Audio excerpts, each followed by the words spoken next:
Thank you all for being here. Today is 1 year since the inauguration of President Joe Biden. It was a cause for celebration then and cause for appreciation now. As we all know, much more needs to be done, but we have made great progress in this year. Just to say one of the most important four-letter words in our economy is jobs. And as you can see, and I hope you can all see, 2020, this was the job situation. 2021, 6,400,000 jobs. And an unemployment rate that has gone down to 3.4%. Millions more Americans back to work. 3.9% of the unemployment. And then now, of course, with legislation that is pending, we hope that when we have more access to child care and universal pre-K and the rest, many more people will be able to go to work, especially as the president addresses continues to address the COVID challenge that we have that are keeping people out of work. But 6.4 million jobs versus this practically over 5 million, nearly 6 million jobs lost the year before in the previous presidency. So with that, many more people availing themselves of the Affordable Care Act and the tune of millions more people, 5 million more people. We're very proud of that. And having access to quality health care. Of course, more to come when we pass some version of the legislation that is pending over on the Senate side. We're very proud in the course of almost a year ago, well, in March a year, we passed the rescue package. The rescue package put money in the pockets of the American people, vaccines in their arms, many more children safely back to school, people back to work. It enabled cities, states, and counties to pay for and support the systems that make societies work, whether it's the education of our children, the transportation of our people, the first responders, our security, food workers, the list goes on, of services that are provided by localities, counties, as well as states. They took many millions of people, young children, out of poverty.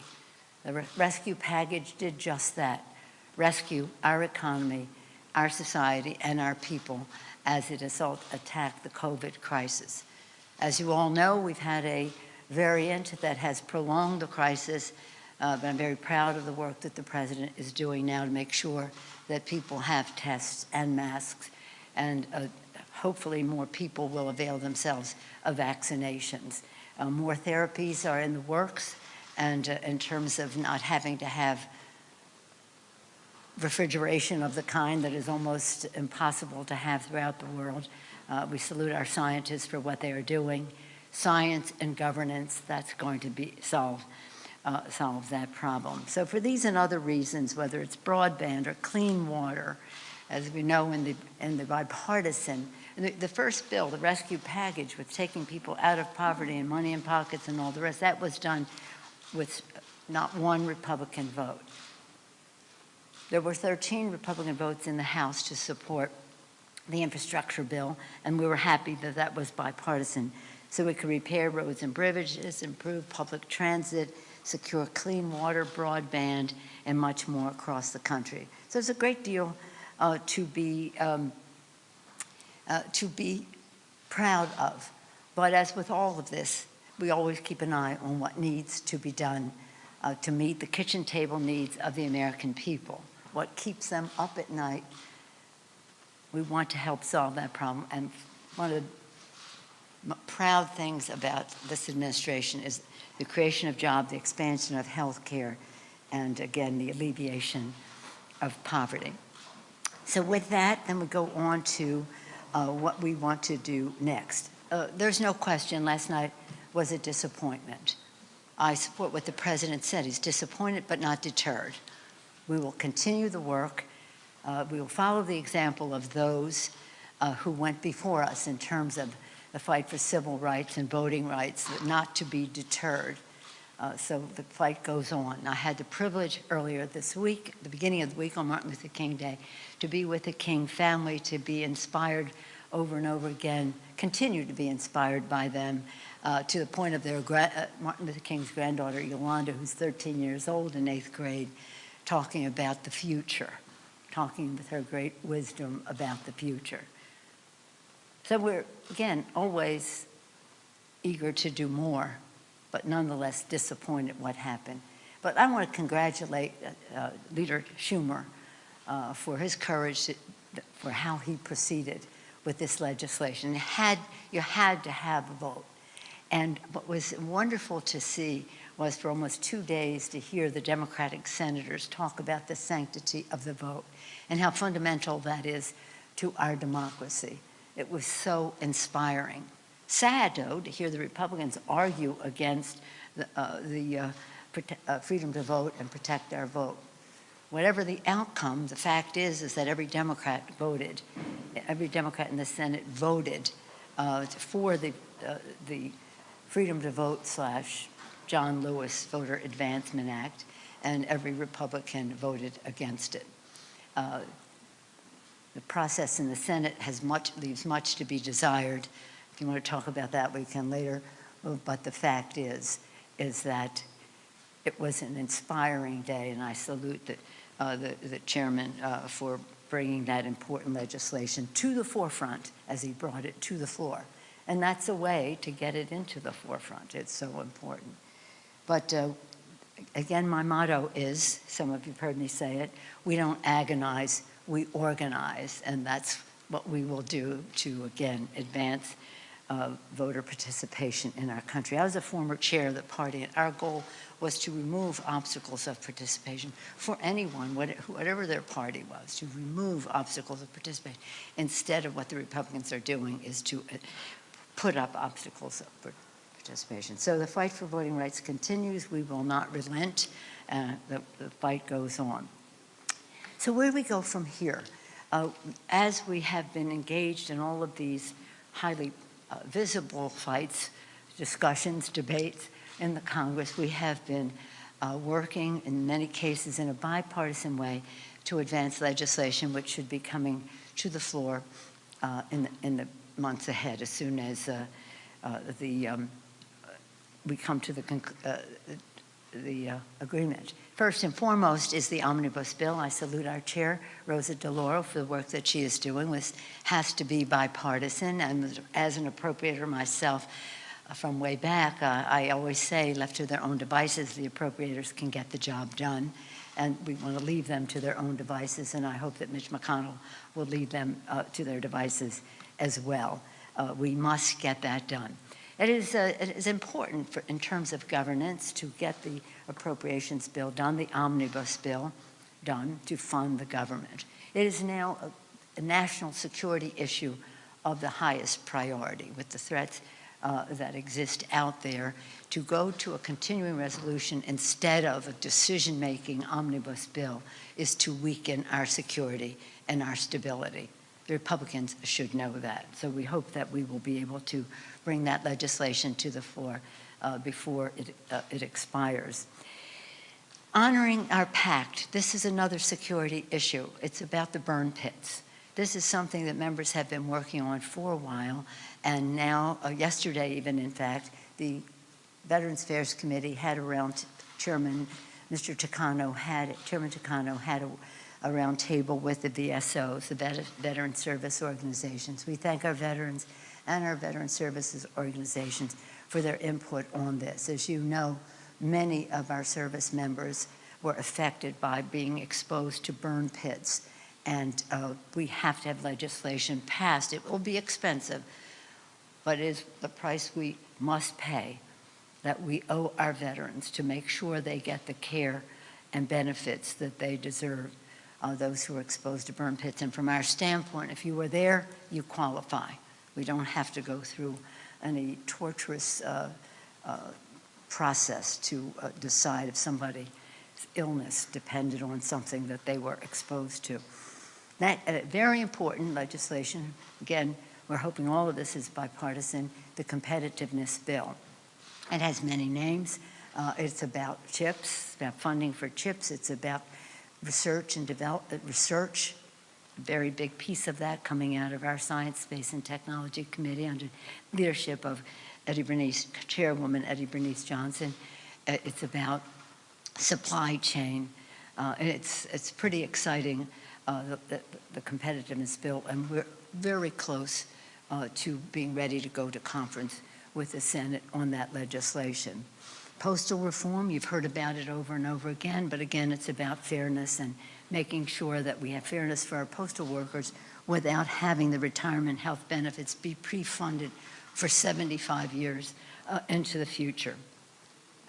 These are some of the items on the agenda in the very near future that have important ramifications for us. Very important in terms of all of this is what we do about any legislation we may have about the Ukraine, which is really about our security and our stability. Mr. Menendez has legislation in the Senate. We anticipate a companion bill in the House, but that's up to our distinguished chairman, Mr. Meeks, to announce. Members have been meeting, security committees have been meeting. We've had our briefings and the rest. And when that legislation is ready, whenever that may be, it could be next week, it could be next month, but whenever it is ready, we will go forward with legislation in terms of the stability and national security, whether it's legislation on robust Russian sanctions, assistance to Ukraine, again, our commitments to NATO and so forth. So that's, Glenn, let us acknowledge and appreciate what Joe Biden as President of the United States, the difference that he has made, 6.4 million jobs, that has a nice ring to it. We want more. We can put more people back to work when we have more access to child care and home health care so that more moms and dads can be in the workforce, and when we solve and crush the COVID crisis, which is a deterrent to people going to work as well. So we thank the President for his great leadership. We appreciate the leadership of Chuck Schumer in advancing the sanctity of the vote in the Senate and giving it the visibility that it would never have had without having a vote in the Senate. As we prepare for what's next on our agenda, we do so striving for as much bipartisanship as possible in terms of protecting honoring our veterans, protecting our country, again, funding the governance of our country. On a happy note, yesterday, Congress passed legislation to award Willie O. Yee. You know Willie O. Yee? You know Willie O. Yee. You just did a story about Willie. Well, you come to our office later today because we'll be signing the legislation. He was, for your information, Willie O. Yee was the first black player in the National Hockey League. The Congressional Gold Medal, we voted on it yesterday. I'll sign the bill today. He was referred to as the Jackie Robinson of hockey. We can never have a meeting without talking sports. Right? The House passed the bill unanimously, which honors the contribution of a sports legend who broke the National Hockey League's color barrier despite being legally blind in one eye. Is that remarkable? So we'll have the signing. Do we know what time it is today? Well, we'll let you know if you're interested. We'll let you know. Otherwise, we'll send you a picture. Four goals and 10 assists in 45 NHL games. I'm sorry? He had 4 goals and 10 assists in 45 NHL games over 3 years. How about that? Is that remarkable? That's remarkable. That's not tremendous stats, but that was his record. That's wonderful. Well, good for you. Well, I'm just staying up late at night watching Warriors and stuff like that. But in any event, any questions? Yes, sir? Madam Speaker, I understand that last Thursday you asked the Committee on House Administration to take a closer look at Stock Act violations by members of Congress, which may include stiffer penalties for these violations. That's right. I wanted to give you a chance to talk about just why you did that, why I think that's important, and what you say to the members of your caucus, which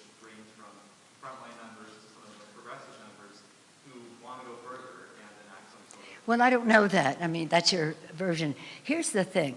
I say to my members on a regular basis when we gather in caucus, and as you know, sometimes it's hybrid these days, but anytime we have gathered in caucus, one way or actually virtually or hybrid, I've said to them, under this roof, figuratively or actually, is the greatest collection of intellect, integrity, and imagination for doing the right thing for the American people.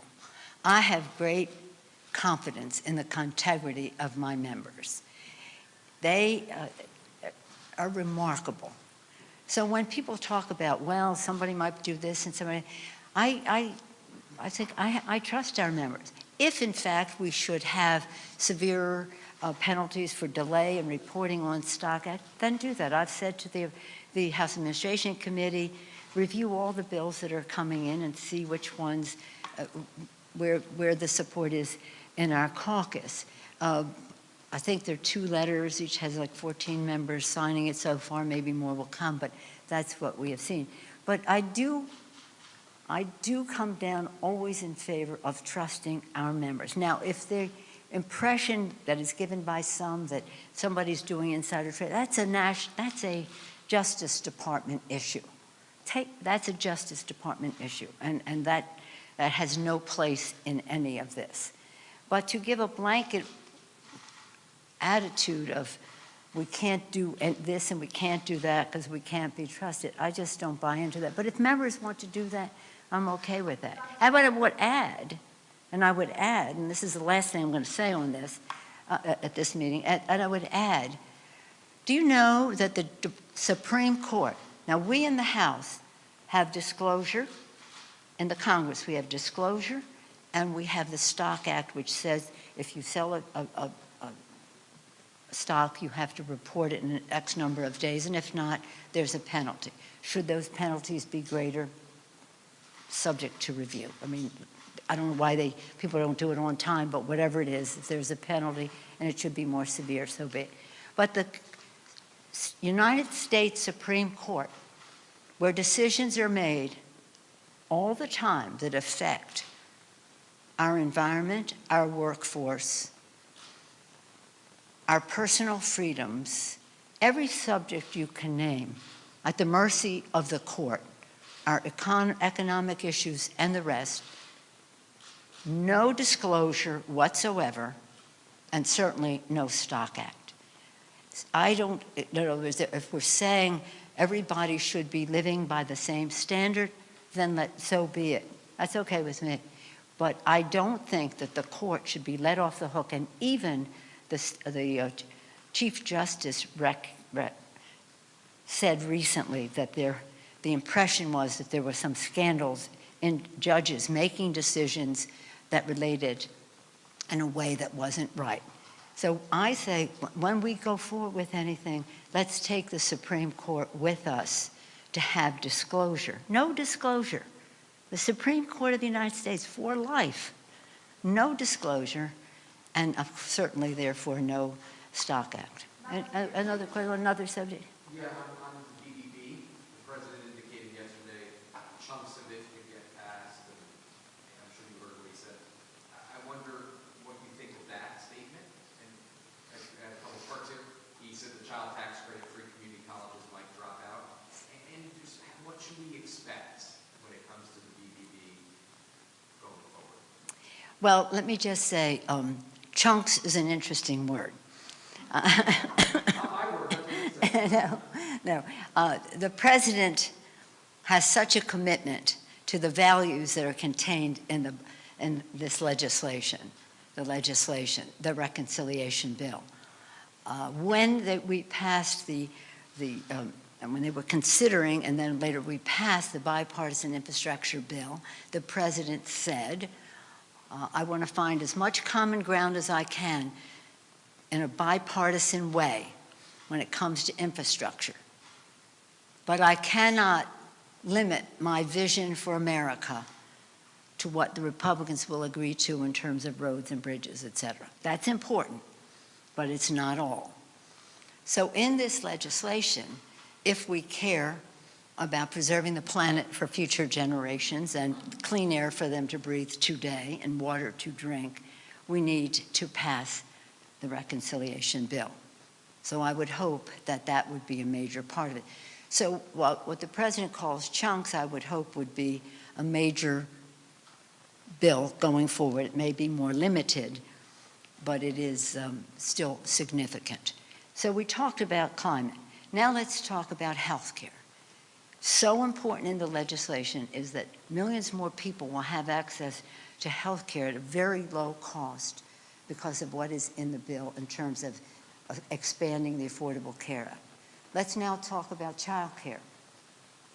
Child care in the bill, whether you're talking about the child tax credit, or you're talking about child care, or you're talking about home health care that might include a child or an older sibling or a parent, or you're talking about universal pre-K. All of this lowers cost for care and is transformative in the lives, especially of women in the workforce.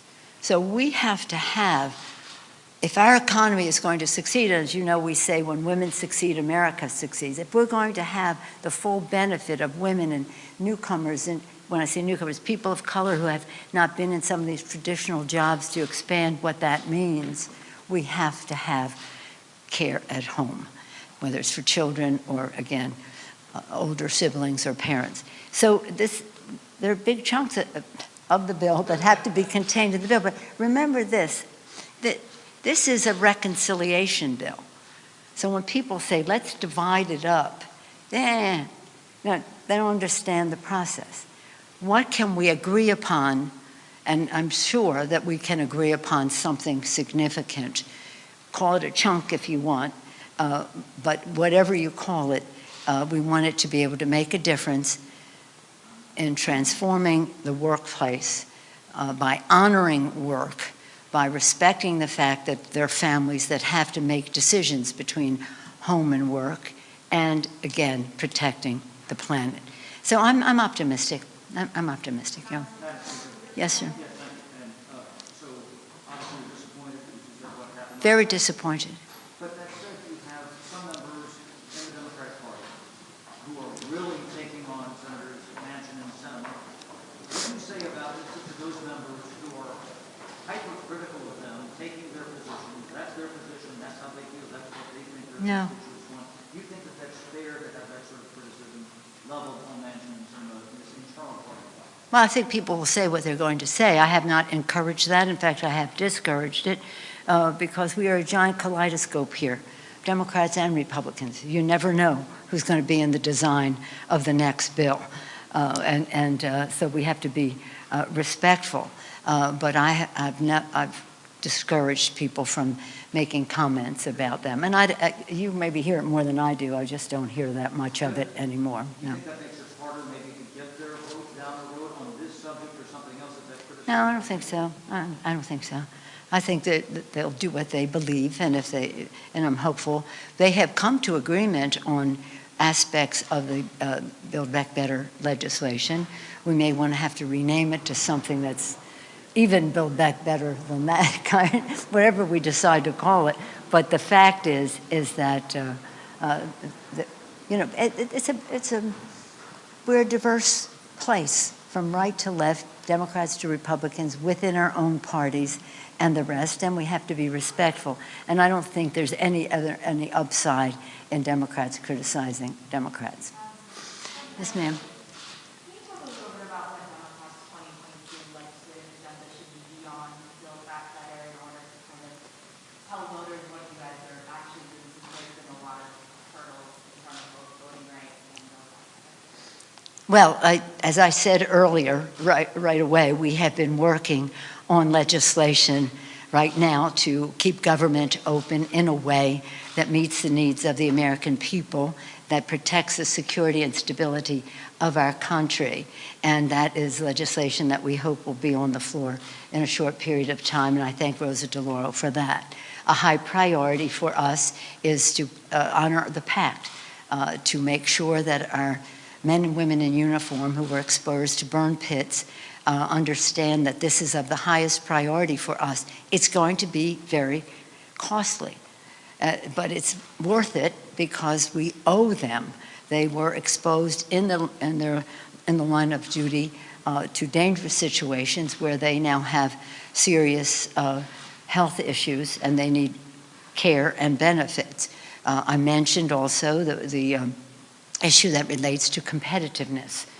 This is really important for us in terms of chips and what that means to our manufacturing base, in terms of supply chain, what that means to our economy, and research, which means to our present and to our future. These are big, all of these are big bills. The $1.5 trillion for the omnibus bill, probably over $500 billion for the burn pits. We don't know. We're waiting for further CBO scores on that. And then in terms of the Competes Act, that's $50 billion for chips, another $40 billion perhaps for supply chain and the rest. So these are significant bills that contain, especially the omnibus and the competitiveness bills, they're bills that contain large numbers of other bills. Large numbers of other bills, but they are the vehicle that will take us forward under the title of competitiveness. Was it called in the Senate? USICA. USICA in the Senate, and we call it competitiveness bill here. Whatever the title, we hope to go to conference on that soon. And then there are other bills that relate to the Postal Service and the rest, again, about governance. But we have always been about America's working families. So we still want to pass a legislation that expands our workforce by recognizing the responsibilities that people have at home, which I address. So I went over some that are in the near future. We have 3 task force that work, select committee task force, that are not legislative committees but will make recommendations.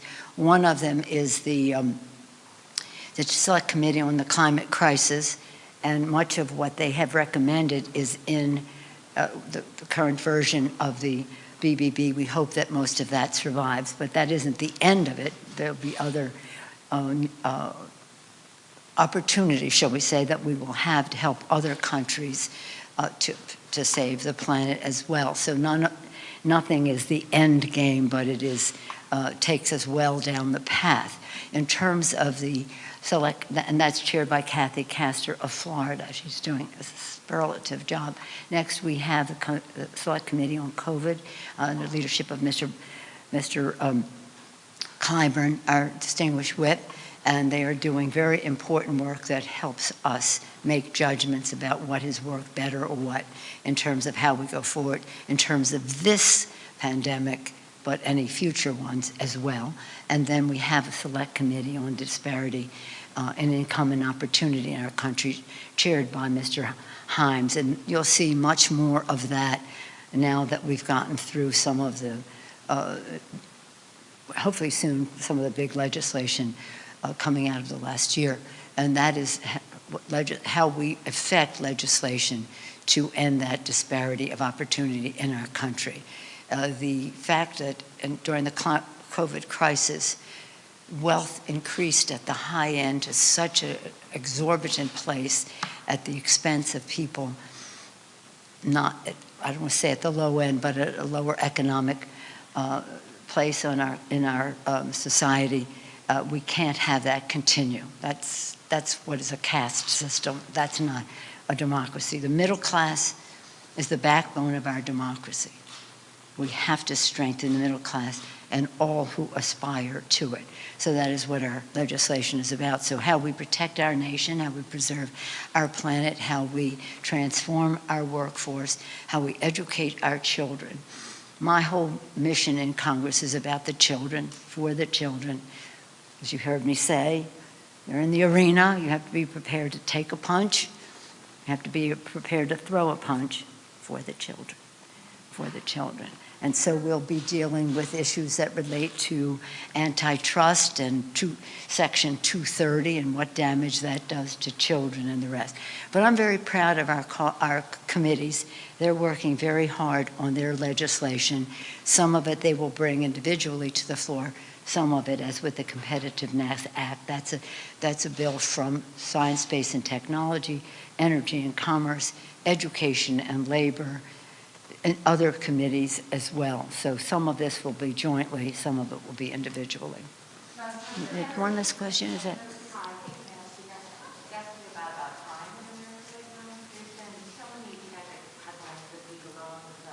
I'm sorry? Crime in America. Oh, crime. Oh, yeah. There's been so many tragic headlines this week alone with a 24-year-old UCLA student stabbed at work in Los Angeles. A woman who was shot on the subway in New York City, and just last night, a baby shot in the Bronx in Mississippi, an attack. So I just wanted to ask you about this spike in crime, the 30%. Yeah, thank you for that question. Because in many of our committees, in the Judiciary Committee for sure, and Education and Workforce, and all of our committees, community safety is of the highest priority as a value. The form of it, the legislation it will take remains to be seen. As I said, our committees will be working on these issues. But community safety, right up there with jobs and health care and the rest. Community safety, very important. That's why we were very proud that in the rescue package, we had significant funding for state and local government, which was funding our first responders, largely our police and fire. We have to be strong in that respect. We have to be strong in that respect. But in the BBB, there's very important language, and I refer you to it, about how we address criminal justice and the rest in our country. But thank you for asking that question. We can have a whole day, and we probably will, on that subject, because community safety, our first responsibility is to protect and defend, whether that's our national security or our community safety. We have to keep the American people safe. Thank you all very much. Thank you.